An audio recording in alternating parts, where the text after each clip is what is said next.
மீனராசி நேயர்களே, உங்களுக்கு அஷ்டமத்து சனி இப்பொழுது முற்றாக விலகி இருக்கிறது. இதை நீங்கள் புரிந்து கொள்ள வேண்டும். அதே நேரத்தில் உங்களுடைய ராசிக்கு 11ஆம் இடம், 3ஆம் இடம், 6ஆம் இடம், இது போன்ற இடங்களை எல்லாம் சனி பகவான் பார்த்திருக்கிறார். இது மிகவும் ஒரு அற்புதமான அமைப்பாகும். அதே நேரத்தில் உங்களுடைய ராசிக்கு அதிபதி என்று சொல்லக்கூடிய குரு பகவான் இப்பொழுது கடகராசியிலே அமர்ந்திருக்கிறார். கடகராசியிலே அமர்ந்திருக்கக்கூடிய குரு பகவான் இந்த சனி பகவானை பார்த்திருக்கிறார். இது மிகவும் ஒரு அற்புதமான அமைப்பாகும். அதே நேரத்தில் எதிர்வரும் 6/7/2015 அன்று குரு பகவான் சிம்ம ராசிக்கு இடம் மாறப் போகிறார்.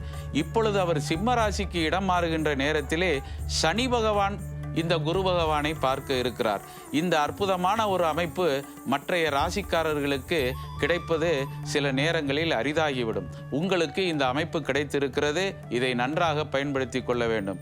தொழில் செய்பவர்கள் யாராக இருந்தாலும் நிறைய லாபங்கள் கிடைக்க இருக்கிறது. மொத்த வியாபாரம், சில்லறை வியாபாரம், ஏற்றுமதி இறக்குமதி, இது போன்ற துறைகளிலெல்லாம் உங்களுக்கு நிறைய லாபங்களை கொண்டு வந்து இந்த சனி பகவான் கொட்ட இருக்கிறார். கொடுக்க இருக்கிறார் என்று சொல்ல முடியாது. கொட்ட இருக்கிறார் என்றால் அதிகமாக குவித்து கொள்ளக்கூடிய ஒரு நிலை இருக்கிறது.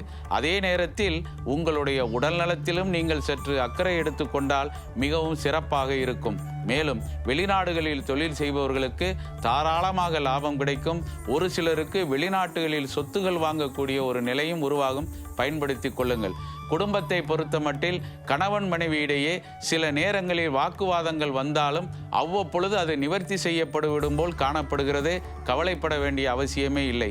இந்த வாக்குவாதங்கள் எதனால் ஏற்படுகிறது என்றால் உங்களுடைய குழந்தைகள் மூலமாகவே இது இருக்குமே தவிர பொருளாதார ரீதியாகவோ அல்லது சாப்பாட்டிற்கு பஞ்சம் என்று சொல்லக்கூடிய அளவுக்கோ இந்த சூழ்நிலை உருவாகாது என்பதை புரிந்து கொள்ள வேண்டும்.